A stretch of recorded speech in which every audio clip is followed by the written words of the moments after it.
The heaviness of survivorship means that people who have survived narcissistically abusive family systems often feel like they're damaged, that they don't fit in with the rest of the world, that they have a problem, that they're weird, may even feel overly cynical, may even express that cynicism. Do you ever find yourself going back and forth between the sense of, I'm competent, I can do that, yeah, I can definitely do that, and then feeling, I'm not enough? So, if you are, pay attention. So we want this sort of simple image of someone who's been through a narcissistic relationship, right? That you're a survivor, but you sort of in bad shape, right? The fallout of narcissistic abuse means that we focus on the not feeling enough, the confusion, the getting stuck in relationships that are not good for us, the blaming ourselves. Basically, we focus on this idea of a survivor as sort of shrunken and self-doubting and this sort of low self-esteem version. But it's just not that simple. It's not that linear. Many, I'd say even most survivors, actually have a good handle, a good grasp of their competence, their skill sets, their strengths, what they can do. You may feel confident at something job-related. You may know that you're one hell of a cook. You may know a lot about something. You may have completed a higher education. You may be really good with your hands. You can fix or build anything, whatever. And it's almost a fact that you know, yep, I'm a great nurse. I've been doing it a long time. Yeah, I know exactly how to do my job, whatever it is. But what's interesting is that coexists next to this sort of psychological hollowing out. You feel incompetent in your relationship. You feel isolated or lonely or crazy or destabilized or hurt. Some of it may be negative emotions like sadness or worry. Some of it may be you thinking, what the hell is wrong with me? And so you go back and forth. Competent, not competent, competent, incompetent, right? So you start to feel like you're living in two versions of you. Now, I've spoken about this on this channel before, that you live in these worlds of this idea of actually feeling like a normal, well enough put together person in your adult life, your job, your friends, your pet, your routine, and then you go and visit your family of origin, and it sort of feels like kryptonite. Right? And now you find yourself anxious and people-pleasing, and you're that self-doubting kid again. It doesn't have to be that extreme or even require you going back to a narcissistic space again. Just getting even a passing text or even a passing memory can leave you going from a day where you were making big decisions at work and getting things done or helping people with difficult problems to feeling really small and wondering like, am I even a lovable or even a likable person? So here's the thing. Many survivors of narcissistic relationships are overachievers and go way above and beyond. The overcompensation was a way to be loved at that time. And it tends to follow, right? A person through life. Even if the narcissistic people really aren't even witnessing your life anymore, you're still doing that overcompensation. Overachieving then becomes a safety behavior. You do way more than you need to do. And then you're confident, at least ostensibly, that what you did was done correctly, maybe even done well, that you have the mastery of the topic or the job, or you have everything organized to within an inch of its life, and know that you can find anything that you need and everything's been triple checked. And only then can you relax a little bit, because you may feel a little more secure in that space. Practical stuff can feel, and practical stuff we get done can feel like a place to hang our hats, because when we have to deal with the emotions, how we feel for that overcompensation, that's overwhelming. Now remember that the way narcissism works is that the other people around the narcissistic person all get infected by the narcissistic person's insecurity. And that happens sort of simplistically by the narcissistic person having to dominate and control and compete and win. So if we are small or perceived as weak, or we don't push back or speak back or clap back, then they're good with that. And if we do succeed in our lives in any way, narcissistic people will find a way to make us feel small again.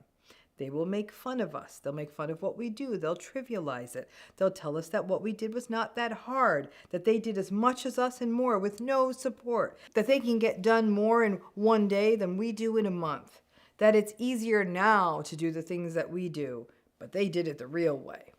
For a kid, this dynamic is lethal because a child is never really going to attempt, and really can't, attempt to directly compete with a parent, and in fact may feel guilty.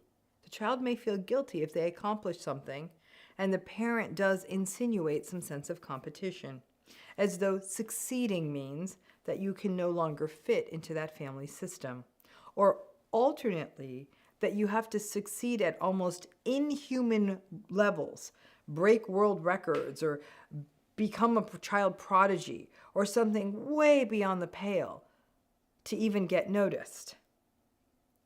The hypercompetence of survivors means that there's a fact there. You get to know that, like, you are good at something, but there's always this nagging voice that's just under the surface.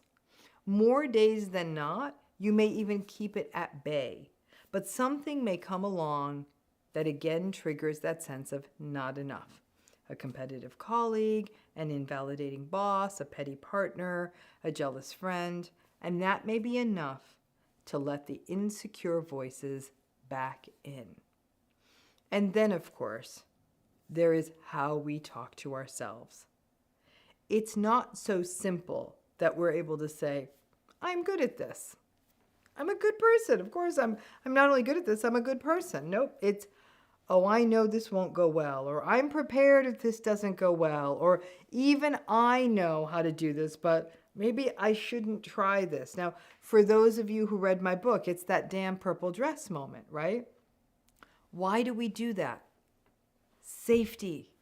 It's better to be in control and protect ourselves. Don't try, don't fail. Don't face the existential hole of what that means when you are in a narcissistic family system or relationship.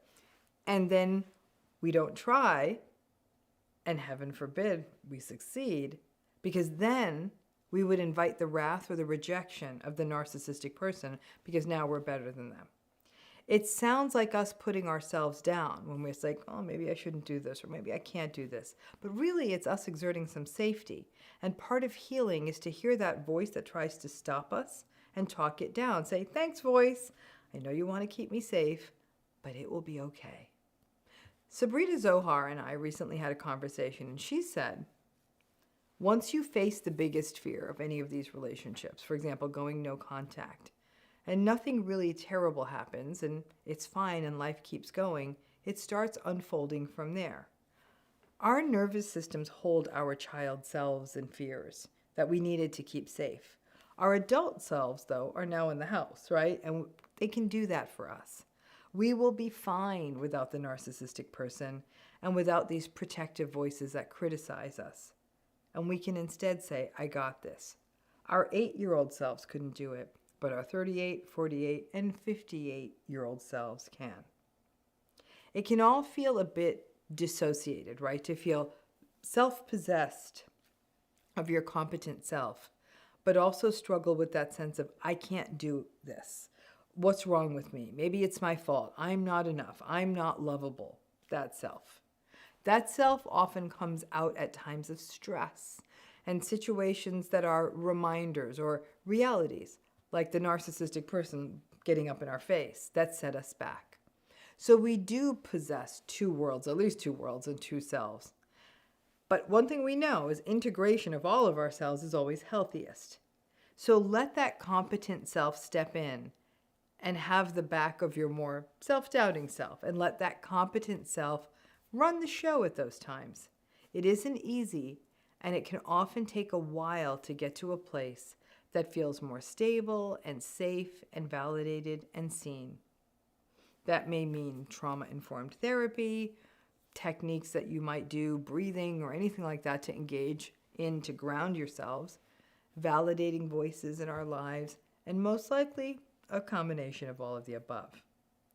When the competent self and the other more vulnerable parts of us don't get integrated, we can feel very buffeted by the world and by these narcissistic relationships.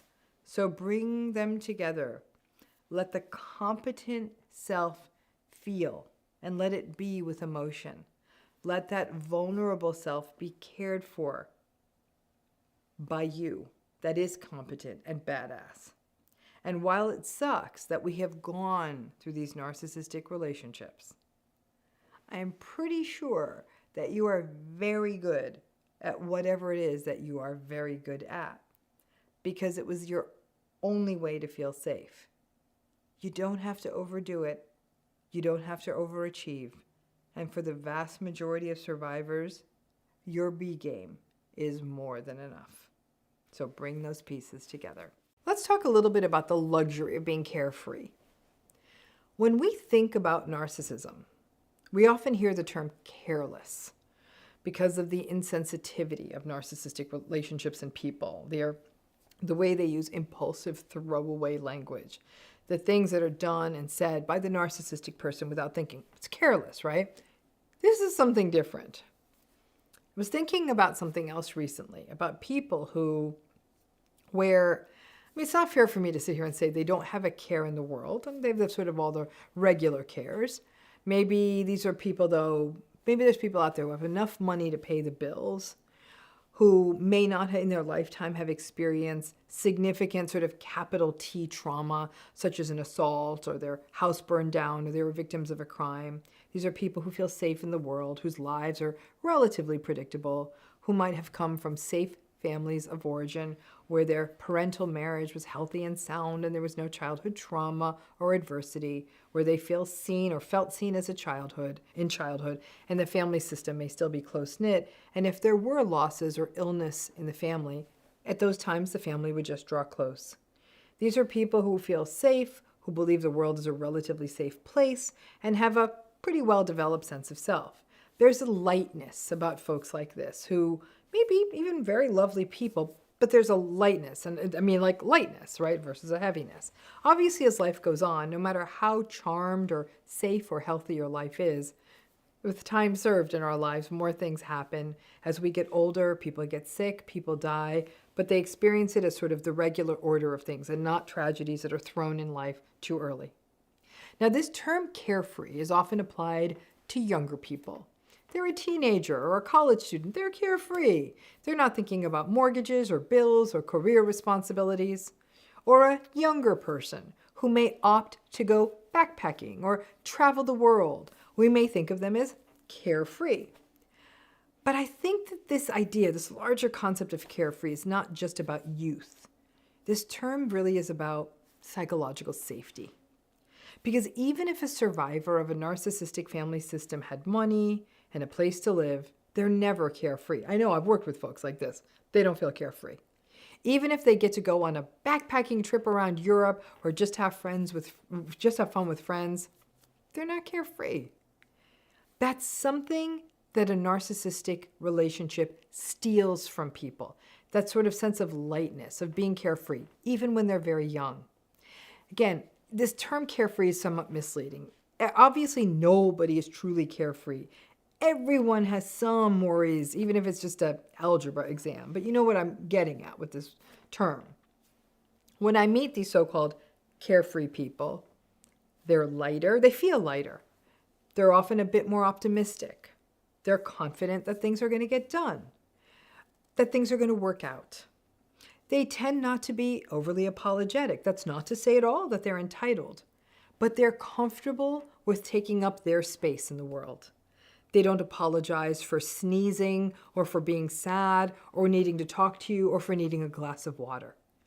They can be fun because there's just a lot less neurosis. And listen, not all seemingly carefree people have had an easy run. When I stopped to think of one of the most carefree people I have ever known, and really was carefree, I came to find out that, she had significant stuff going on in her life, various people in her life and various relationships. Carefreeness was this person's temperament. But for most people who experience narcissistic relationships, that sort of light, carefree quality almost never happens.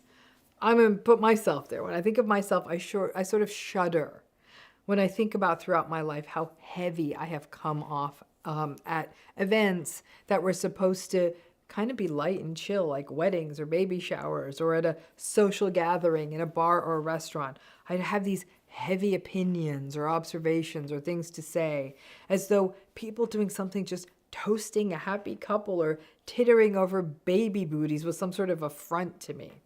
But something that I learned in my process of healing was when I was in spaces and places where I was seeing people where life sort of worked, where families were close-knit and the parents or couples were kind to each other and their relationships were healthy, that filled me with shame. And I know this to be a process that happens for many survivors.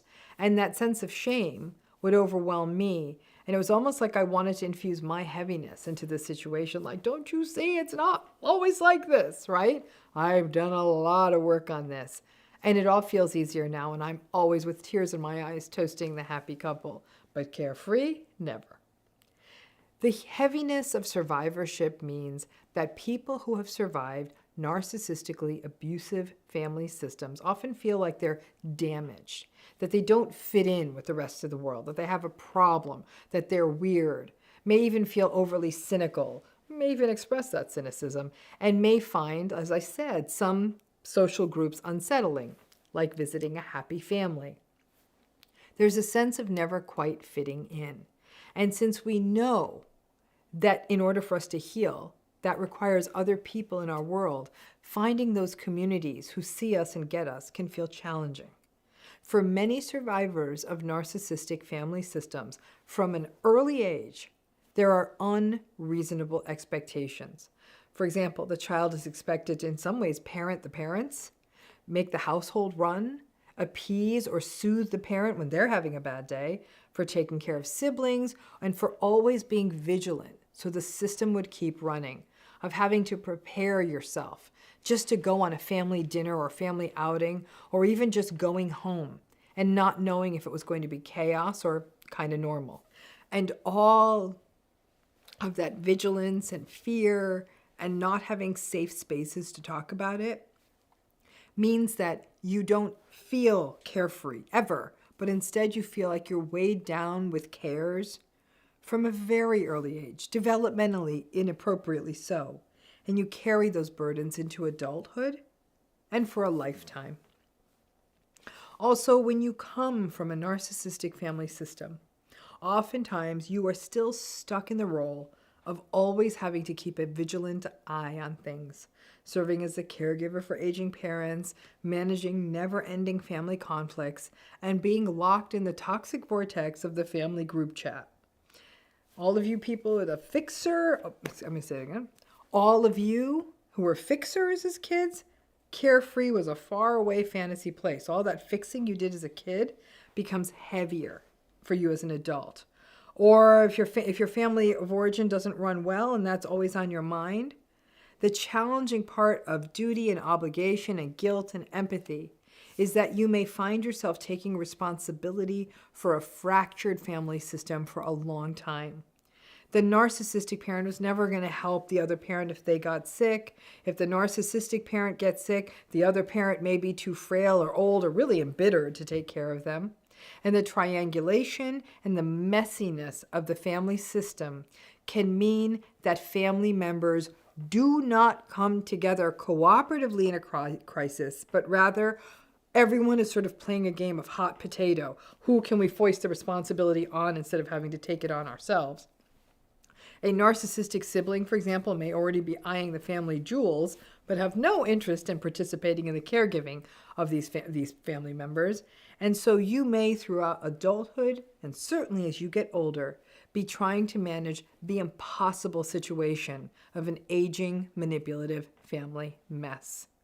If your parents start getting older or even if they're developing health issues when they're younger, you may lose a lot of adulthood to this, even your young adulthood. So much for being carefree. A narcissistic parent really does believe that their child owes them. Everyone deserves one time in their lives when they're truly carefree. And this is not just about narcissistic abuse, but of other things that can contribute to a sense of never getting this lightness. It could be financial stresses or poverty, trauma, tragedies that could befall a family, such as natural disasters or illnesses or accidents. It can mean a child has to carry burdens that they are not ready to carry and take on responsibilities that they should not have to shoulder. I have to say, like, in some ways, this is a bit of a stream of consciousness video, because I was thinking about this sort of privilege of being carefree. And it is a privilege in many ways. And while stuff like having enough resources, money, whatever, and other social privileges, just, having power in the world, can create this carefreeness, when you go through stuff, such as the chaos and unreasonable expectations of a narcissistic family system, cares are on your shoulders before you even know what they are. And that heaviness can keep you from growing into your identity and sense of self, your aspirations, your hopes, and above all else, your authenticity. Being carefree well into adulthood tends not to be a thing. Probably somewhere around the early 30s, any form of carefreeness lifts for most people, though there are some folks who make choices in life, never having children, keeping their lives really trim. Perhaps they either don't need to deal with a family of origin or they just aren't an issue for them. And so some people can seemingly stay relatively carefree into adulthood, but still not the norm. But even having a period of it during your life means a person got to be themselves, instead of having to be vigilant to the demands of a mess that they did not create. And maybe many people, especially survivors of these relationships, never get it. But it also becomes important that we don't pathologize ourselves and consider ourselves as walking human dark clouds or just heavy because you as a survivor of narcissistic abuse aren't light and carefree. For many folks, that just doesn't get to be the story.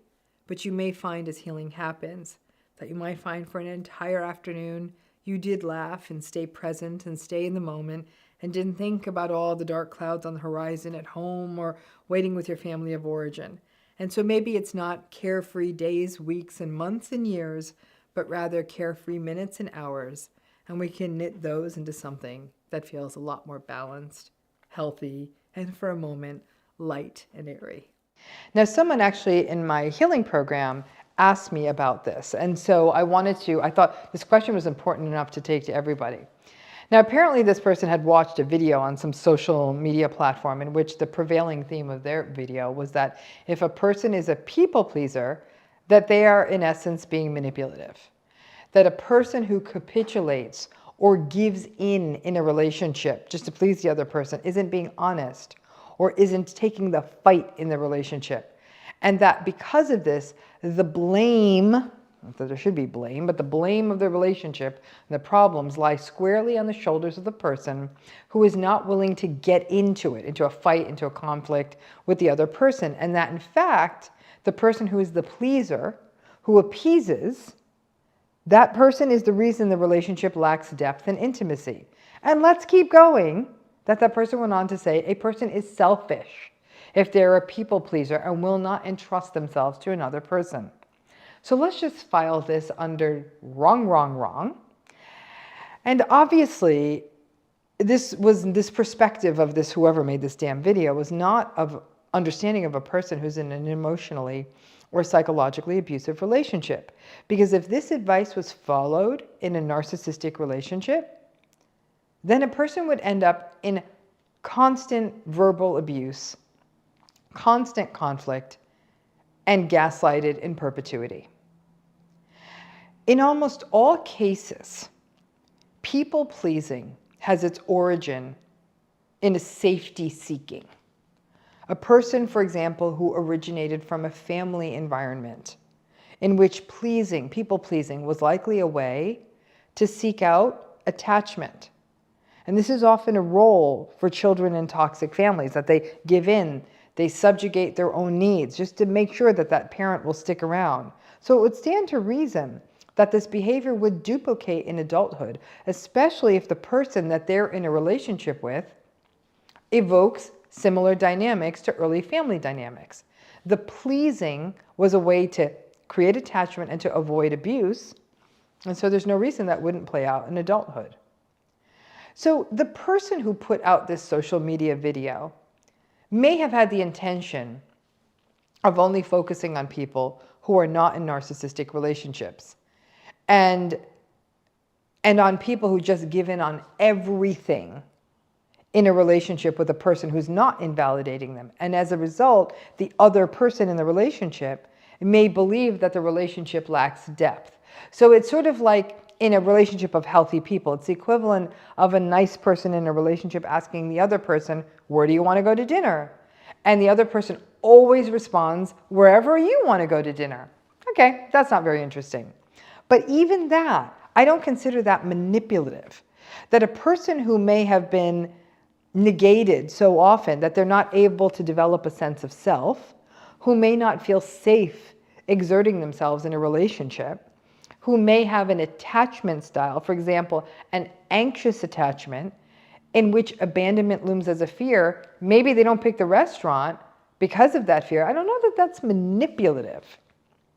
For a person who has survived a childhood with narcissistic parents, or for a person who has endured narcissistic relationships and trusting themselves to another person, developing trust and faith in another person, that is no small feat.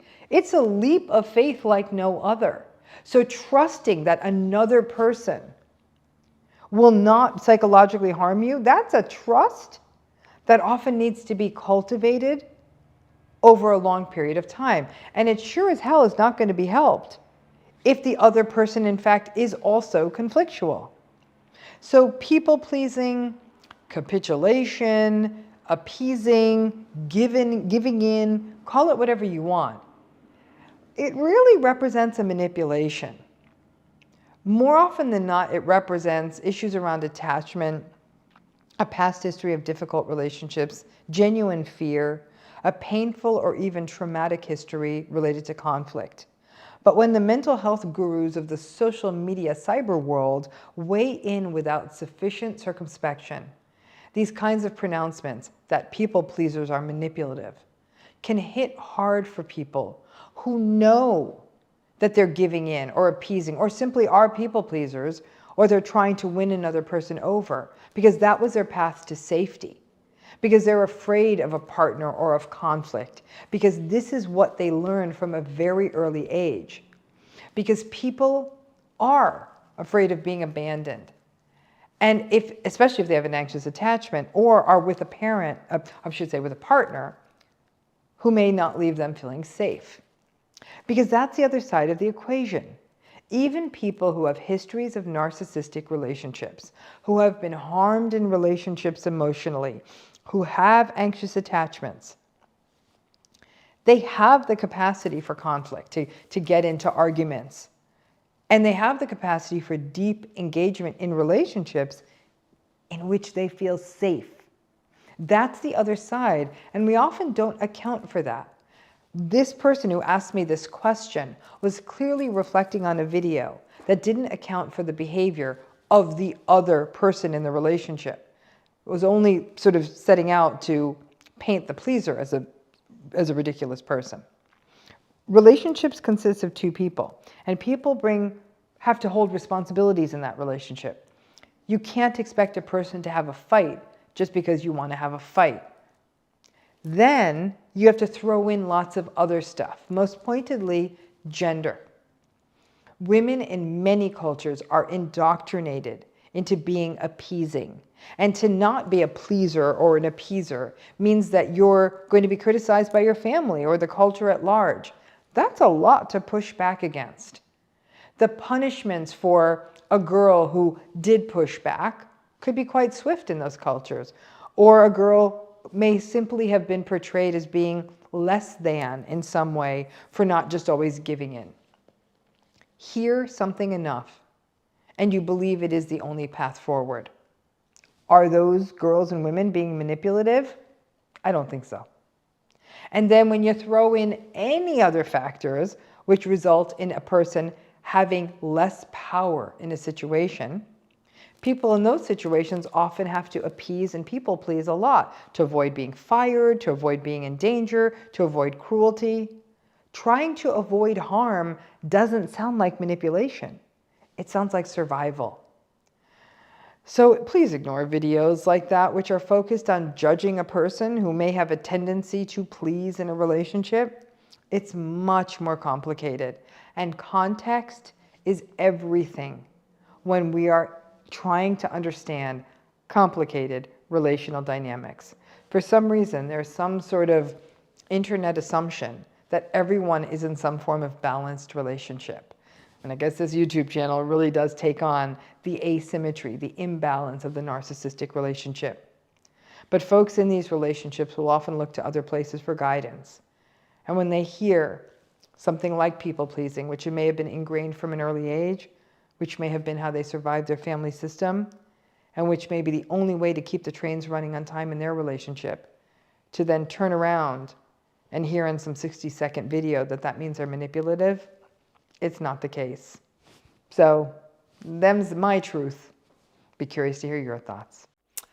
Let's talk a little bit about why boundaries and self-advocacy can be so uncomfortable in narcissistic relationships. I'm sure you can think of lots of reasons that's the case. So, telling a person who has survived or is currently experiencing narcissistic abuse that they have to set boundaries is invalidating and painful. I've talked about that on this channel before. It doesn't work. If anything, boundary setting in a narcissistic relationship has to be an inside job. Then people talk about this idea of you need to advocate for yourself with a narcissistic person. Again, it doesn't work. It's a nice idea intellectually, but it does not work. I reflected on this through an interesting pathway recently. And I actually reflected on this through an interaction I had with, I'm not so sure that the person was a narcissistic person. I didn't know them well enough to know. But what I learned applies to a variety of professional and frankly personal situations. So my lifelong experiences with narcissistic relationships, I know it. It means that I'm really not good at advocating for myself or valuing myself, especially in anything that resembles a negotiation or making even sometimes a very basic ask. The interaction I had, it was at a time when someone else who was there on my behalf in the conversation was also on the call I was having. So there was ultimately a sort of anti-gaslight built into this, so I learned a lot about myself. So the person I was meeting with, the problem person, again, I don't think this person was narcissistic. I mean, maybe, I don't know, maybe she just wasn't that smart, or she wasn't able to really think through the problem. I think she was trying to cover her own ass. There were multiple problems in the meeting, but most of them really seemed to boil down to her not being very capable or even very competent. So I could sense my frustration growing because I was very tired when the meeting happened, and I sort of was having to do her job and my job. The other person from my team who was on this sort of Zoom call was staying silent because their job was just to sit there and take some notes so we'd have them.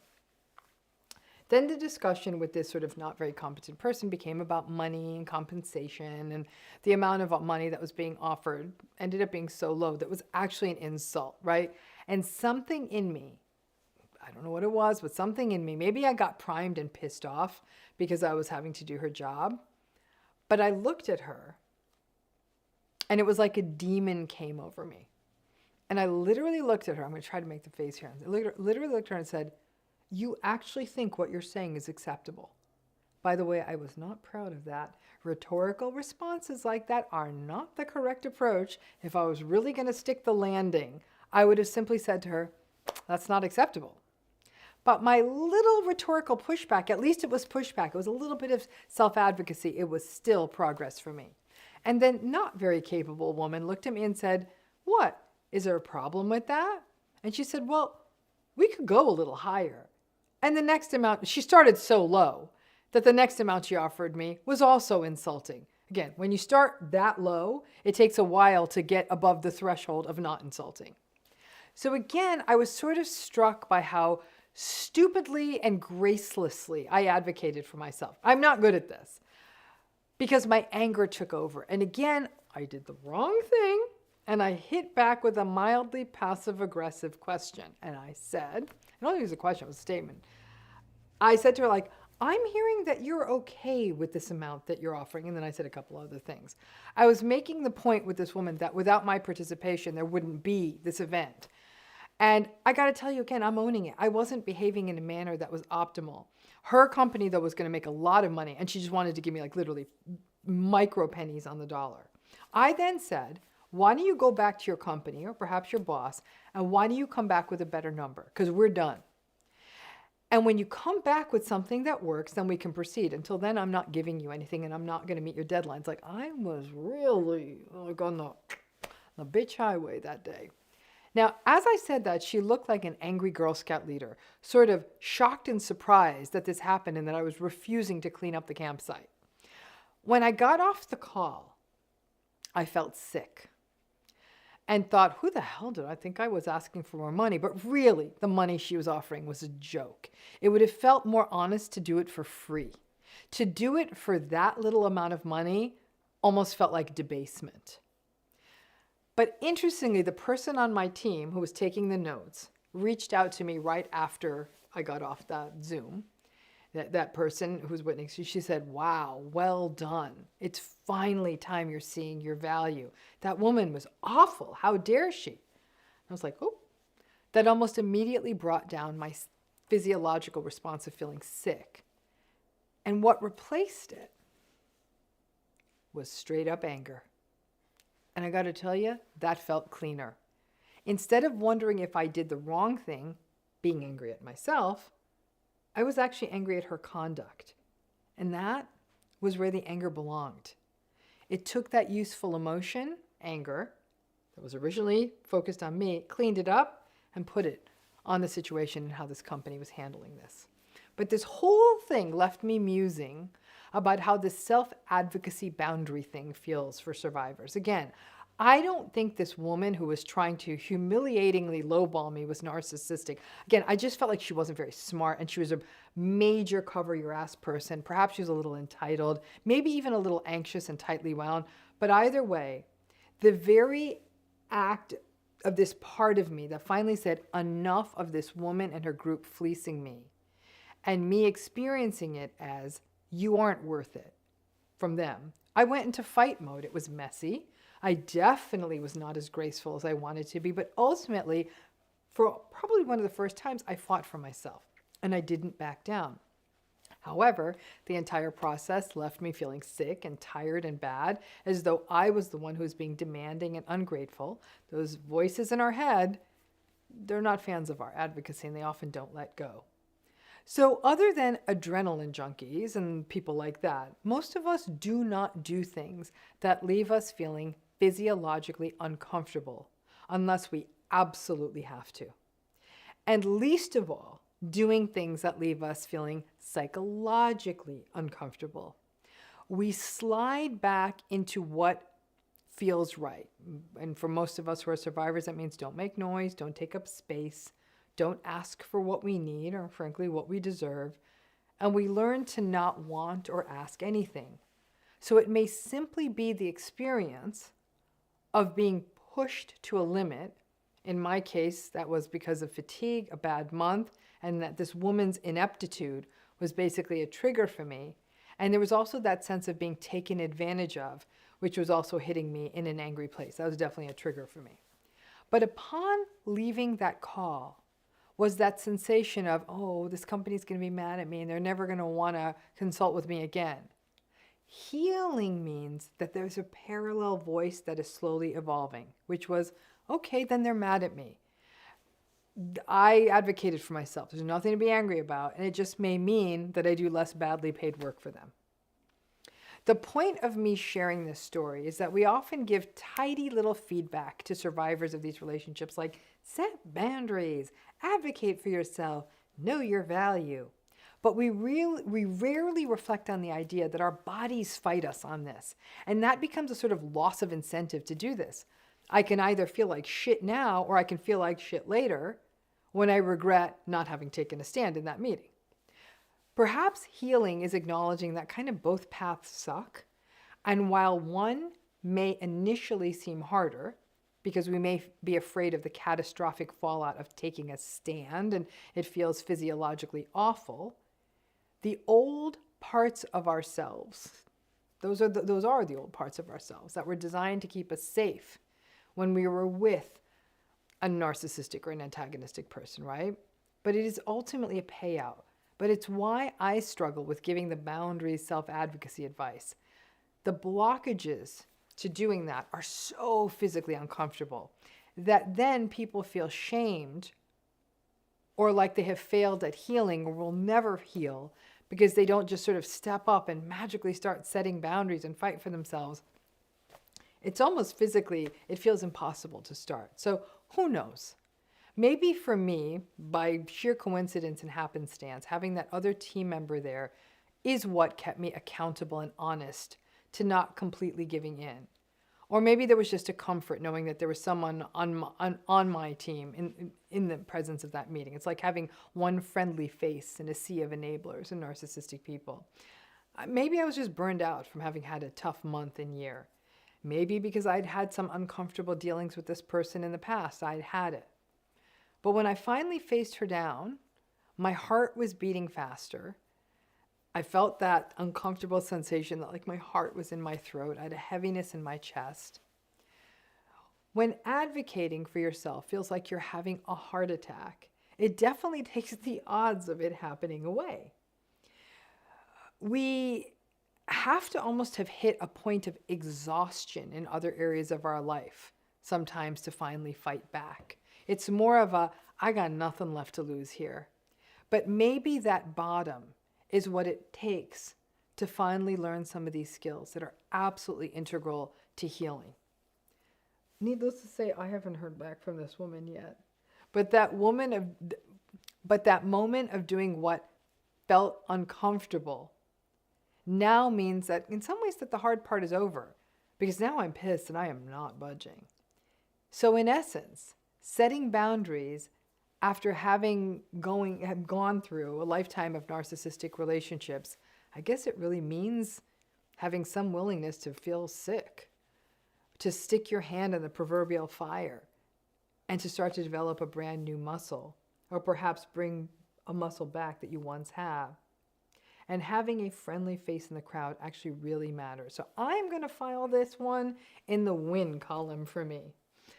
And it's a reminder to all of us that maybe it's not as much about learning to set a boundary or even our sort of so-called failure to set boundaries, and instead it having compassion that while having to do this, advocate for ourselves, feels awful while we do it and even afterwards. And yes, we may lose people if we do this, and that may not be a bad thing because it also teaches you that those people may have actually been sticking around because you did things on the cheap and you did them on their terms.